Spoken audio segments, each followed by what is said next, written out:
17वां आदेश। श्रीनाथ जी गुरु जी को लखादेश आदेश आदेश 984 दिन को आदेश आदेश।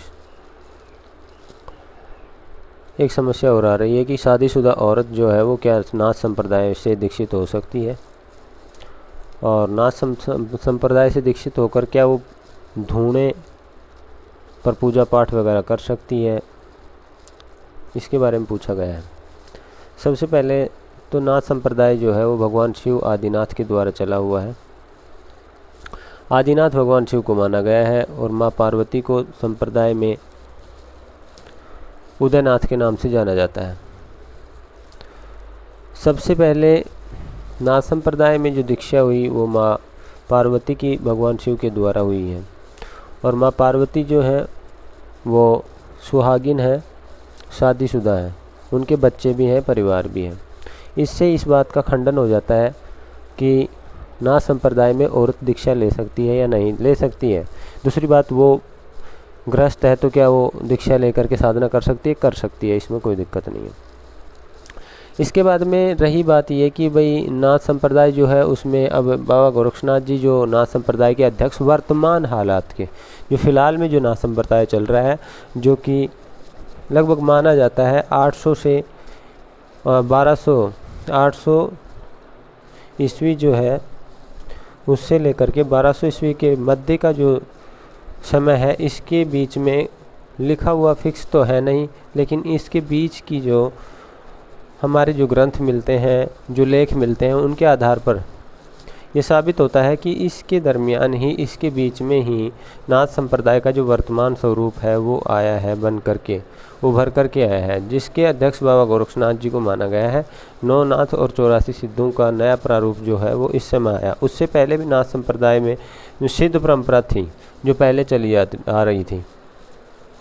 तो बात यह है कि गृहस्थी व्यक्ति, अब इसमें क्या है कि अगर कोई व्यक्ति संन्यास लेकर के, अगर वैराग से या संन्यास लेकर के जंगल में रहकर साधना करना चाहता है, वो ही एक अलग विषय है। अगर गृहस्थ में रहकर भी अगर कोई व्यक्ति साधना करना चाहता है तो कर सकता है, इसमें कोई समस्या नहीं है, किसी प्रकार की कोई परेशानी नहीं है और कोई दिक्कत वाली बात भी नहीं है।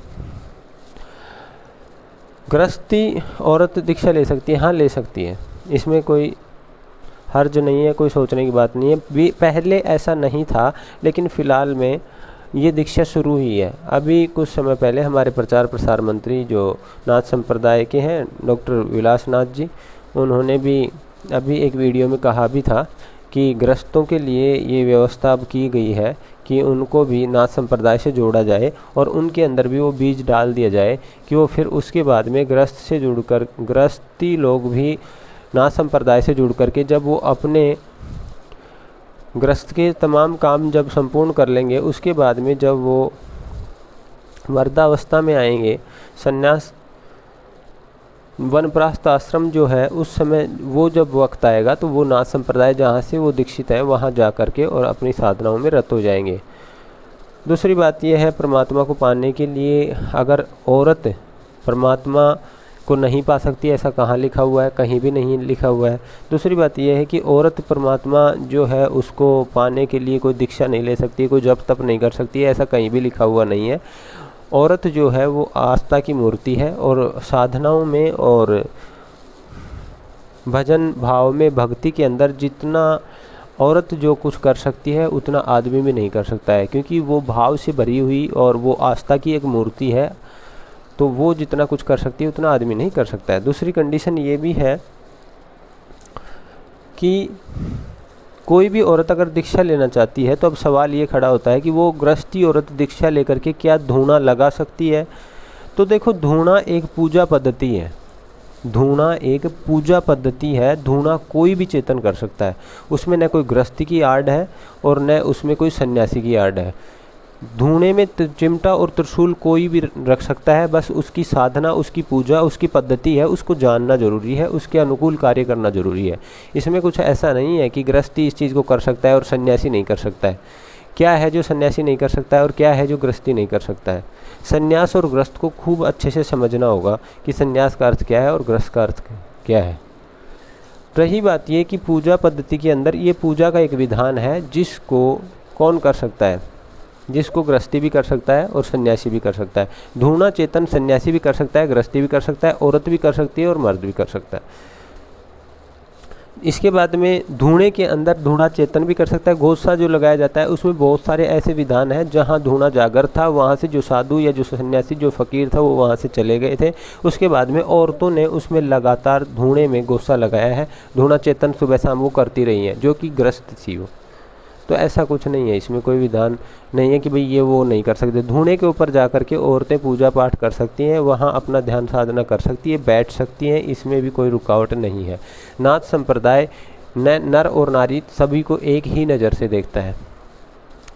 दूसरी बात यह है कि जो व्यक्ति सन्यासी होकर के तमाम इच्छाओं को त्याग करके, तमाम उलझनों को, सांसारिक उलझनों को त्याग करके एकांत में रहकर भजन करना चाहते हैं, उस लिए वो करते हैं, तो उनके लिए उस कुछ शर्तें हैं, वो ऐसा करेंगे। उसमें औरत भी सन्यासी हो सकती हैं और मर्द भी हो सकते हैं।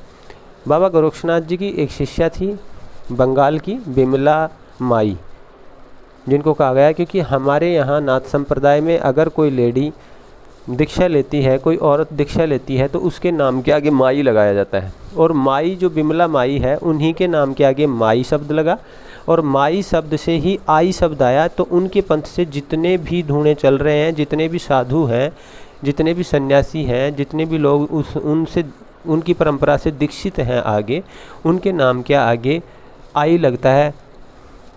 जैसे शुक्राई, नंदाई, ये जो नाम है तो इनके आगे आई लगता है, तो उसे आई पंथ भी कहा गया है, जो कि उसका प्रचार प्रसार हरियाणा में भी है और यूपी में भी है और भी बहुत जगह, हिमाचल में भी है, पंजाब में भी हैं उसकी गादियाँ, चारों तरफ ही हैं।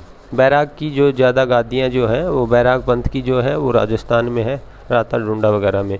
तो बैराग जो है वो बाबा भर्तृहरि के नाम से है, बाबा भर्तृहरि के द्वारा जो पंथ चला है वो है।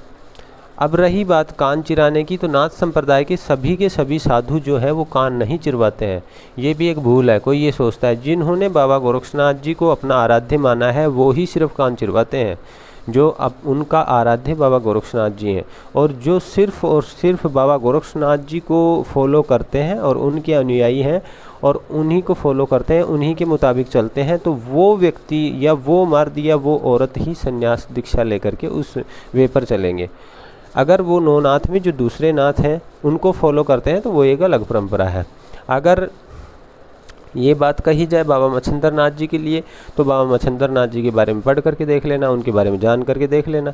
अगर आप बाबा कानिफनाथ के बारे में है तो उनके बारे में जान करके देख ला, ठीक है ना। तो जितने भी नौनाथों में नाथ और 84 सिद्ध हैं उनको जान करके देख लेना।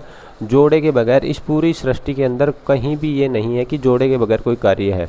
नर और नारी का जोड़ा है, दिन और रात का जोड़ा है, अच्छाई बुराई का जोड़ा है, आसमान ज़मीन का जोड़ा है, अपना पराये का जोड़ा है। ये सब चीज़ें जोड़े में है, खंडित कहीं भी नहीं है और जोड़े बगैर कुछ भी नहीं है। आप जो लाइट यूज कर रहे हैं उसमें भी प्लस और माइनस दो, ऋणात्मक और धनात्मक ऊर्जा दो तरह की होती है और दोनों के संयोग से ही आगे प्रकृति के अंदर जो भी गतिविधियां उत्पन्न होती हैं वो दो जोड़े के बगैर नहीं हो सकती हैं। तो इसमें औरत का कोई वो नहीं है कि औरत जो है वो साधना के अंदर नहीं कर सकती है या किसी संप्रदाय में नहीं कर सकती है, ऐसा कहीं भी नहीं है।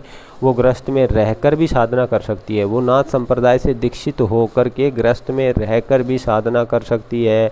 लेकिन कुछ साधनाएं जो हैं जो सिर्फ सन्यासियों के लिए और घर परिवार त्याग करके जंगलों में रह कर के वो उच्ची कोटि की जो साधनाएं करना चाहते हैं, अगर वो करने की सोच रहे हैं या ठान रखी है तो फिर आपको संन्यास लेना होगा। तो ये इसकी शर्तें हैं। आदेश।